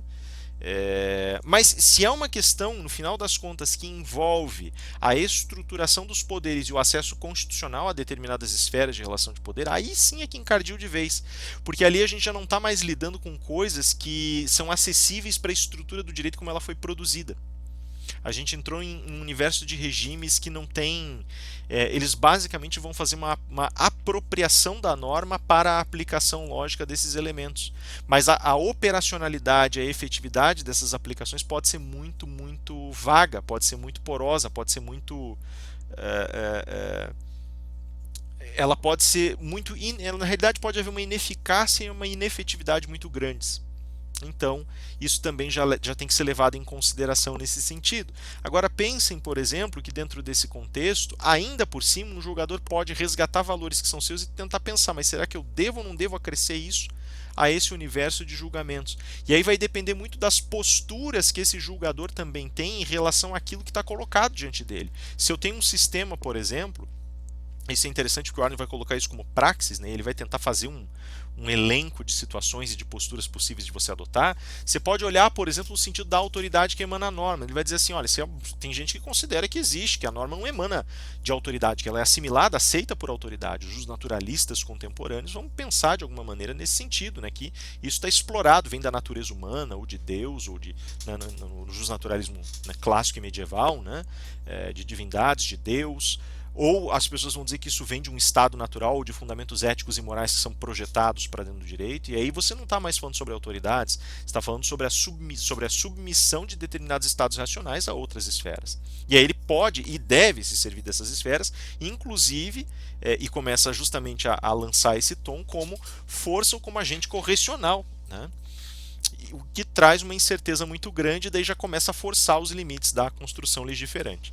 Por outro lado, ele pode também parar para pensar que a lei tem um caráter decisor fundamental e por isso a lei passa a ter mais força. Então veja que o próprio termo e as próprias posições vão mudando de acordo com o jogo por forças e por trajetos não necessariamente revelados num primeiro momento para que a decisão seja tomada. Eu não sei o que esse julgador pensa, não sei como é que ele foi formado, como é que ele estruturou o pensamento dele. Eu sei que ele está lá decidindo e eu posso tentar ler isso depois que a decisão foi tomada. Aí, meu amigo, a questão da justificação não chega nem a ser propriamente a de estabelecer os fundamentos da decisão, mas no meu olhar, no olhar desse cara aqui que é o súdito, que solicitou do juiz, do cidadão, né, do súdito da lei, mas cidadão, né, que solicitou do julgador a aplicação da norma, ou no lugar do teórico, quando você senta para olhar esse negócio, você vai dizer assim, tá, mas eu não concordo com isso aqui. Eu não concordo com o olhar que você tem sobre a lei. E daí, paciência, se você não concorda, aí existe uma prerrogativa de autoridade que é de selecionar o olhar que vai ter, desde que esse olhar pertença. Então veja como a discricionariedade acabou de se desdobrar. Não é mais só sobre o conteúdo da norma, nem pensar. É sobre como você arquiteta e articula o sistema e como você relaciona o sistema com o conjunto amplo das suas próprias reflexões. Desde que elas sejam reflexões aceitáveis dentro do próprio universo de discussão e sedimentadas dentro do corpus linguístico do direito. Mas você pode fazer isso, tá? Mas ele vai além e fala, ó, também não é só isso, né? Você também tem que levar em consideração qual é a postura que ele vai ter com relação à interpretação, por exemplo, se ele vai tolerar a interpretação, não vai tolerar a interpretação da norma, né? E quanto mais tolera, mais desgasta a norma. Quanto menos tolera, mais radical no sentido da aceitação da norma se torna. E por aí vai, né? Eu não vou entrar aqui em todos os detalhes, mas vou usar esses dois exemplos maiores, só para vocês terem uma ideia de como esses outros pontos são acessados. Então ali a gente já começa a entender finalmente que o projeto cultural ele tem uma ingerência e o que é pior, faz parte do jogo do direito saber que existe uma ingerência sem, no entanto, você conseguir acessá-la. Por isso é muito interessante quando você começa a perceber certas inclinações, interessante e doloroso, né? Quando você começa a perceber, como nós discutimos ao longo do curso, diferenças tonais no que diz respeito à capacidade de decisão de um julgador e à direção do julgamento que ele está oferecendo, mas ao mesmo tempo você percebe que ele está demarcando a decisão dele segundo implicações e inclinações idiosincráticas pessoais e você não consegue acessar essa decisão para dizer, olha, ele realmente está fazendo isso. E aquilo cai num universo cinzento de aceitabilidades. É porque isso nunca está efetivamente declarado no texto decisor. Por isso a gente falou tanto de face neutrality em algumas sessões, né? Isso cai muito fácil dentro do universo da face neutrality porque é da natureza desses fundamentos culturais extraordinários, aspas, que eles permaneçam extraordinários. Que eles não sejam trazidos para dentro das reflexões, porque declarar que eles estão sendo trazidos para dentro significa também dizer que o sistema não consegue, infelizmente, depurar todas as suas estruturas. Veja, não é dar neutralidade ou imparcialidade ou ubiquidade ao julgador, mas não consegue depurar-se e não consegue depurar as suas decisões resultantes dessas qualidades idiosincráticas. Tá? Não estou falando de neutralidade ou imparcialidade. Estou falando simplesmente depurar no sentido específico de localizá-las e achar um espaço de discricionariedade para elas. Então não é o movimento de dizer eu me livro e não tem. e eu só trabalho com operadores da lei, com operadores éticos e morais objetivos e universais. Não é isso. A questão é, eu não consigo olhar para fora e trazer isso para dentro, porque isso não me pertence, mas isso é agudamente algo que me influencia. E aí a gente cairia, por exemplo, em um grupo muito forte de teorias que mostram que tanto que a linguagem é ideológica, como que a estruturação jurídica serve a determinados interesses. Eu, particularmente, não vou. O que diz respeito à primeira observação, eu não concordo. O que diz respeito à segunda observação, eu concordaria apenas em termos, tá? Mas isso sou só eu. E eu digo isso pelo seguinte: me parece justamente que o direito, ao tomar consciência disso, muito embora não possa criar mecanismos para absorção, para refutação total e completa, pode criar operadores de equilíbrio. Aliás, deve fazer isso, né? Especialmente se quer se consolidar como ciência. Ele tem que entender o como. Não, ele não pode entender, ele não pode simplesmente se absorver nos porquês, ele tem que entender a trajetória do como, né? Aí a gente já entra na tradição dos positivistas e neopositivistas que vão dizer, olha, o conteúdo moral é com a força legiferante, é com o legislador, é com, né, com quem está compondo ali, com o grupamento populacional que está compondo o ordenamento jurídico em um determinado momento, não é a teoria e com a ciência do direito. A teoria e a ciência do direito não lidam com isso. E em certa medida é necessário ter um certo afastamento. Isso não quer dizer que eles não se influenciem mutuamente, de novo, tá? É necessário ter um certo afastamento na região certa, qual seja a de conformação epistêmica. Na hora do conteúdo tem que discutir? Claro que tem que discutir. Só que aí a discussão tem que ser feita de acordo com as regras estabelecidas para a ocorrência desse debate. E esse ponto é um ponto que o direito ainda não estruturou, por incrível que pareça. Ele não consegue, ele não dá conta de estruturar. Ele não achou o instrumento certo. Ele dá conta, por exemplo, de refutar tonalidades, por exemplo, de discriminação racial. Ele vai lá e criminaliza, ele vai lá e tipifica, ele vai lá e torna ilícito. Ok, mas não se trata só disso.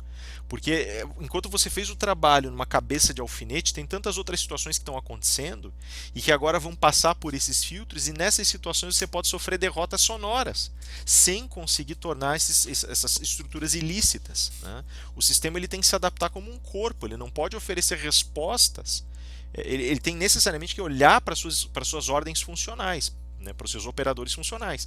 Se ele não faz isso, ele não dá conta de suprir, de sanar essas demandas que começam a aparecer. Aliás, ele nem entende como ele deve se transformar. Veja, eu posso pontuar isso da maneira mais simples, bruta e direta possível. O nosso sistema ainda não sabe, ele ainda não lida direito com a ideia de transformação. A gente infelizmente ainda tem que discutir, feliz e infelizmente, eu não estou falando isso pelo conteúdo, por favor, não levem para essa direção, mas eu falo isso no sentido estrutural, sistêmico e teórico. Racional, portanto. Nosso sistema não dá conta, ele não consegue entender como ele lida com a necessidade de se transformar. Ele não consegue assimilar a ideia de se transformar. Ele consegue superar-se e dar lugar a um outro. Ele não, mesmo que a gente fale, por exemplo, sobre essas aberturas linguísticas, ele não dá conta disso. E ele precisa encontrar um instrumento funcional. Tem uma saída? Talvez tenha. Tá? Vai se encontrar justamente no âmbito da... Isso é uma hipótese ainda, mas vai se encontrar no âmbito da transformação cultural.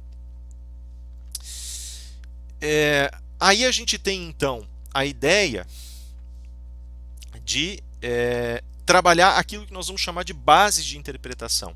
De novo, dentro do nosso regime conceitual de interpretação. E essa base começa pelo nivelamento linguístico das atividades pertinentes ao direito. Então, o que isso significa? Legiferância, decisão, produção de interpretação, a produção da participação das partes, tudo está sempre no mesmo nível. É tudo produção de linguagem. Isso significa também que existe, necessariamente nesse ponto, uma relação direta entre a discricionariedade e a cultura. A gente já começou a falar disso, agora vou tentar me absorver um pouco mais no tema. Quando a gente fala especificamente sobre essa relação discricionariedade e cultura, a gente tem que entender que a gente assimilou a ideia, dentro desse primado da autonomia no direito, de que não só eu devo exercer essa autonomia no sentido de criar mecanismos de autonomização e autonomia da produção significante, como também especifiquei uma demanda no sentido da autonomia de constituição do conteúdo de consciência, de reflexão, de relacionamento dos indivíduos participantes desse universo e, portanto, submetidos a esse sistema. Como assim? Tem dois níveis, pelo menos, em que eu tenho que assimilar a participação desses indivíduos, e ela vai estar integralmente presente no que diz respeito à justificação e fundamentação de decisões, mas nesse universo eu tenho que levar em consideração pelo menos duas dimensões. O indivíduo ele tem que ter capacidade de identificar-se a si mesmo, construir seus próprios elementos identitários e seguir com eles. E mais do que isso, é necessário manter a possibilidade de uma autonomia no sentido da própria legiferância enquanto elemento que se serve dessas estruturas. Tá, então aqui a gente já começa a endereçar aquilo que eu coloquei agora há pouco. Nós começamos a levantar a primeira hipótese. Como é que há uma transformação no que diz respeito ao sentido específico de conformação do direito? Aqui começa. A minha compreensão tem que ser a compreensão de que eu preciso necessariamente de universos culturais que vão trazer certo enriquecimento. E na medida em que eles se transformam também a depender de outros universos e também a desencaixar certas relações, eles começam a produzir levantes que vão criar reação aqui.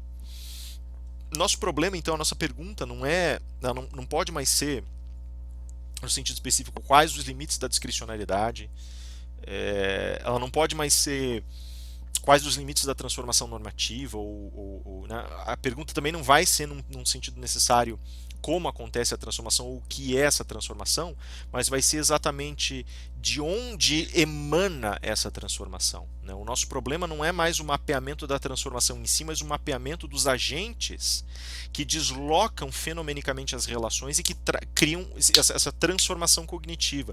É muito próximo daquilo que o Gadamer chamou de círculo hermenêutico, né? Muito próximo.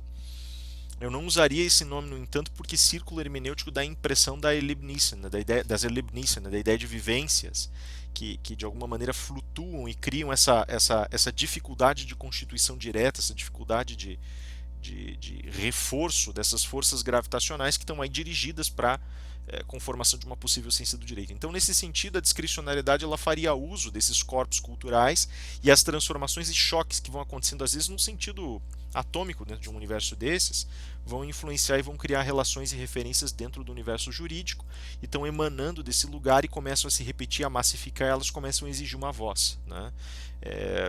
Não existe talvez aí um ponto claro em saber quando essa massificação e essa repetição cria um choque efetivo e de repente exige uma transformação, e até que ponto ela é entendida simplesmente como um ruído isolado. Aí existem outros agentes culturais também que vão envolver profundamente elementos que nós discutimos, como por exemplo a cultura de massa. Tá? Então, para nós hoje, vocês vejam, por exemplo, hoje como existe discussão ao redor de decisões judiciais e como há um desgaste da autoridade judicial. A gente comentou lá atrás que era por conta da acessibilidade das decisões. Talvez agora fique mais claro por que insistir nessa ideia. À medida que nós massificamos a possibilidade de divulgação de ideias e várias vozes podem se juntar a uma só, esses elementos eles começam a ganhar força no âmbito social e começam a impulsionar transformações. E é interessante porque já está havendo uma resposta desses movimentos de autoridade. Eles estão começando a ignorar essas vozes, que são vozes erráticas demais, né? Só que isso vai ter repositório, vai ter encontros em outros lugares. Só vocês olharem, por exemplo, alguns dos processos legiferantes e alguns dos pronunciamentos das autoridades públicas em sentido mais recente, né? Então isso ele vai criar uma onda de choque, e se você não der o fluxo para ele influenciar imediatamente dentro do corpo de decisões, por exemplo, ele vai encontrando outros canais e vai criando alterações mínimas, né? Então ele está criando universos micropolíticos, digamos assim, para que a gente tenha universos microteóricos que vão tendo a necessidade de reabsorver esses fragmentos culturais, né? Isso é um movimento curioso, ele se aproxima mais do que o Lotman coloca no sentido de transformação cultural, né? Isso também significa, nesse sentido, que existe a necessidade da gente ter uma compreensão global do que o indivíduo depõe quando ele está promovendo a construção da decisão ou a leitura de uma organização legiferante. Isso porque quando o indivíduo se posiciona dessa forma ou daquela, né, quando ele vai se posicionar de um jeito ou de outro diante de uma situação, ele não deixa de emprestar uma série de artifícios específicos. Eu já comentei com vocês, por exemplo, que a arte poética tende a buscar um estado perfeito de expressão de determinadas realidades, como a decisão tenta ser a resolução capital de um determinado dilema e das funções dos operadores e das ações que devem ser tomadas em cima daquela situação. Pensem agora que justamente para que você tenha por que a arte poética ela tem essa qualidade particular e subjetiva, e por que eu posso ter gostos que vocês porventura não têm? Por que eu posso achar, por exemplo, certas formas poéticas como expressão capital de determinadas relações, ao passo que vocês não vão entender da mesma forma? Eu posso dizer para vocês, para mim a Ilíada é o grande texto que fala sobre o problema da ira. Para outra pessoa pode dizer, não, para mim é Hamlet. Não, para mim é Otelo. Não, para mim não é nada disso. Para mim é o texto Vingança lá do Edward Young. Então eu posso colocar aqui três, quatro textos distintos e dizer, olha, cada um deles traz, a rigor, uma coluna, uma expressão máxima para um indivíduo daquilo que é a ira e de como a ira se processa, como a ira se desenrola. Mas por que tem essa diferença? Cara, se você perguntar o que cada um gosta do texto, você vai ter mais sucesso em descobrir por que cada indivíduo se liga a um texto ou outro de forma distinta. Né? Se eu, por exemplo, digo que desculpa, eles estão meio que discutindo aqui. Na verdade a Penélope está brigando sozinha, então tá. Eu achei que ela estava brigando com os demais, por isso que eu fiz o gesto.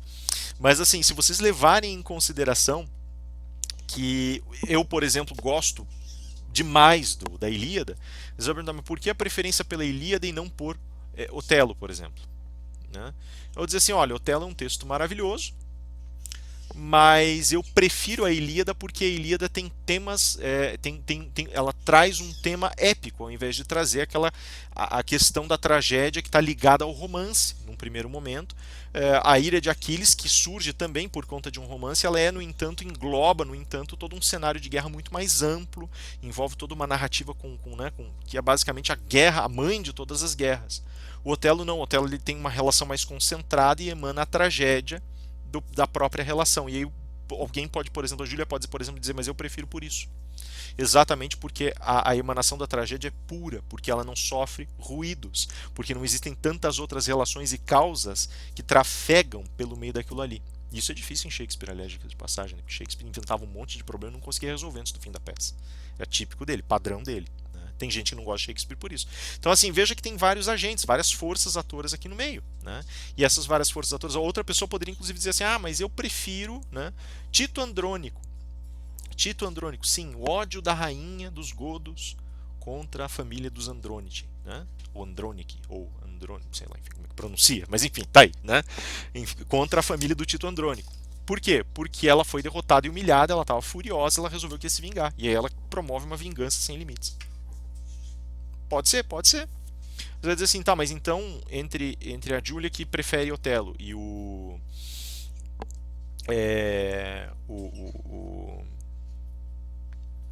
o outro que prefere Tito Andrônico, qual é a diferença? Certamente não há de ser uma diferença no estilo de escrita shakespeariano que não difere muito entre um e outro. Então, tá, mas como assim? Como assim? Né? O estilo é o mesmo, ele tem aquela coisa de colocar dilemas demais, ele é um estilo teatral, né? Não é como o canto do classicismo, ele tem uma estrutura diferente, uma linguagem diferente, eu vou trabalhar por idiomas diferentes, traduções distintas e assim por diante. Aí. Então, assim, mas o que acontece? Eu tenho agentes, e alguns coincidem, outros não coincidem. O fato é que eu não estou necessariamente olhando para o texto pelo tema do texto, eu estou às vezes olhando pelo tratamento do tema, eu estou olhando por coisas alheias, mas existe uma racionalidade, uma objetividade para isso, existe uma característica aberta que vai dizer respeito a isso. E essa característica aberta é a sacada que a gente tem que pegar, só que isso só funciona com um diálogo. Tá? E aí que está o grande problema. Né? Me parece justamente que o processo de decisão ele não é diferente. E aí a gente veta o diálogo do julgador com todo mundo. Eu não estou dizendo que isso seja certo ou errado, mas ele dificulta um pouco o nosso processo. Tá? E como é que você suplanta, como é que você supera essa dificuldade? Pelo histórico de decisões da criatura. Só. Que é o que os advogados fazem. Então veja, aqui não adianta querer dar uma de teórico. É só você ir lá e se servir daquilo que empiricamente funciona. Tá? Você vai lá e olha, o advogado está fazendo isso. Mas o entendimento mudou. Sim, se o entendimento mudou, você vai ver na decisão e vai ter que descobrir por que mudou. A razão é do julgador. Né? Isso falando do julgador, tem tantas outras esferas possíveis aí. Dá para fazer, olha, eu vejo como vários polos de acesso e várias influências. Dá para você entender fluxos e tendências. Né? Se, por exemplo, o tribunal muda, um julgador pode mudar ou vai mudar, ou insiste numa decisão que entende que não deva mudar, mas sabe que vai ser reformada no tribunal, você pode entender esses fluxos da mesma maneira. Tem mais aqui dentro, tá? Tem dados culturais específicos, elementos. As pessoas tendem a averiguar isso pelo sentido da origem, da leitura que o indivíduo faz da vida, da maneira como ele construiu carreira, etc, etc, etc. São todos elementos possíveis. Mas a grande questão é que o corpus linguístico ele tem em si e por si uma influência muito mais pesada nesse sentido, tá? Bom, a gente tem aqui só um panorama rápido dessas subdivisões, eu já comentei isso aqui na realidade. A gente tem uma leitura de pesquisa, uma leitura de dogmática, a argumentação, que já pertence mais ao terreno dos advogados, o âmbito da decisão, que é do julgador. A dogmática ela é, na realidade, o campo da perquirição do jurista sobre os seus próprios temas. Aí a gente tem aqueles elementos que são considerados elementos das qualidades arbitrais, que já tem esse movimento de renovação que a gente comentou, e todas as concepções convergem, porque muito embora cada uma delas olhe para um lado, os árbitros tentando fazer conciliar interesses, o julgador tentando achar uma decisão plena, o pesquisador tentando construir e reconstruir e criticar o sistema, todos eles de alguma maneira estão alinhados e estão considerando os mesmos elementos, tá? Isso é uma base inicial para uma teoria. Isso aí está sendo redigido ainda, a gente está montando, pensando, dialogando. Estou fazendo algumas anotações, eu vou trazer mais anotações para vocês depois, porque isso aqui ainda está tomando forma, tá? Tem muita coisa para considerar, isso aqui são só considerações miúdas perto do universo todo, mas é um começo, tá? E é um começo que eu queria apresentar no fim, tá? Então, assim, eu vou ver se eu já consigo deixar mais um videozinho para vocês. Se eu conseguir deixar, fica lá para vocês darem uma espiadinha. Quero muito ouvir as opiniões de vocês em tempo, tá ok? Muito obrigado, pessoal, pela atenção. Conversamos na sequência. Eu quero ver os artigos de vocês, estou muito ansioso para ver os artigos de vocês, tá? Eu vou pedir para vocês me entregarem esses artigos no início de julho, tá? Lá por dia 3 de julho, tá bom? E o rascunho inicial deles, vocês não precisam formatar nada assim, só para vocês terem em mente, né? Seria o rascunho para avaliação de vocês, né? E aí vocês têm aí um universo de questões para discutir, para refletir. Por favor, me procurem qualquer coisa, quero muito ouvir vocês. Vamos conversando. Por favor, cuidem-se. Deus abençoe a todos. Ok? Aquele grande abraço, pessoal, e até mais.